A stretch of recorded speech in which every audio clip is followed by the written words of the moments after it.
శతకోటి దరిద్రాలకు అనంతకోటి ఉపాయాలని చెప్పేసి వైద్యానికి సంబంధించిన సీట్లు ఎవడికాడు అమ్ముకునేవాడు కాలేజీలో దాన్ని మొత్తాన్ని ప్రభుత్వ రంగంలోకి తీసుకొచ్చి కౌన్సిలింగ్ పెట్టి మొత్తం ఆన్లైన్ పెట్టి చేసుకొచ్చింది ప్రభుత్వం. అయితే ఇప్పుడు కొత్త మోడల్ ఏంటయ్యా అంటే సీట్లకి కౌన్సిలింగ్ జరుగుతున్నప్పుడు అనుమతి రాదు, ఆ తర్వాత అనుమతి వస్తుంది.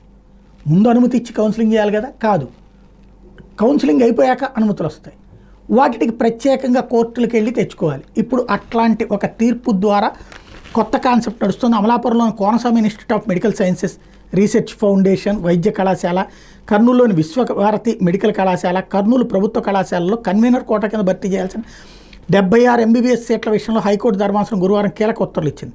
కన్వీనర్, యాజమాన్య, ఎన్ఆర్ఐ కోటాల కింద ఇప్పటి వరకు ఏ కళాశాలలో కూడా ఎంబీబీఎస్ సీట్లు కేటాయించని వాళ్ళకి అనుమతిస్తూ ప్రత్యేక స్ట్రే కౌన్సిలింగ్ నిర్వహించాలని ఎన్టీఆర్ ఆరోగ్య విశ్వవిద్యాలయ అధికారులను ఆదేశించింది.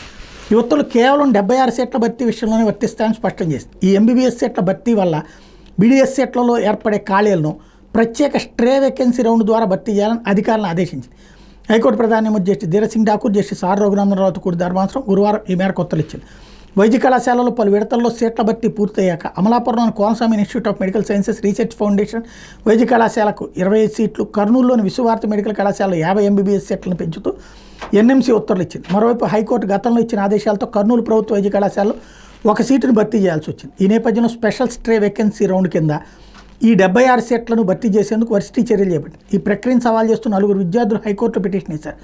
ఈ వ్యాజ్యం మీద ఇటీవల విచారణ జరిపిన ధర్మాసనం రెగ్యులర్ కౌన్సిలింగ్ ముగిశాక ఆ 2 కళాశాలలో సీట్లు పెరగడం వల్ల ప్రత్యేక పరిస్థితులు ఏర్పడ్డాయని గుర్తు చేసింది. నీట్ పరీక్షల్లో ప్రతిభ కనబర్చిన అభ్యర్థులందరికీ కౌన్సిలింగ్లో అవకాశం ఇచ్చి పెరిగిన సీట్లను భర్తీ చేయాలని పేర్కొన్నటువంటి విషయం తెలిసింది. ఈ ఉత్తర్వులను ఎత్తేయాలని ఎన్టీఆర్ వర్సిటీ అధికారులు హైకోర్టు పిటిషన్ వేస్తే ఎవరిపై ధర్మాసనం గురువారం తుది విచారణ జరిపి గతంలో ఇచ్చిన ఉత్తర్వును పాక్షికంగా సవరిస్తూ తీర్పిచ్చింది. ఇప్పుడు మిగతా వాళ్ళందరూ కౌన్సిలింగ్ నిర్వహించి 76 సీట్లు ఇవ్వచ్చు కదా, లేదు మేము అదంతా పెట్టడం అంటే కష్టమైపోతుంది, స్ట్రే కౌన్సిలింగ్ చేస్తామంటే కానివ్వని చెప్పింది.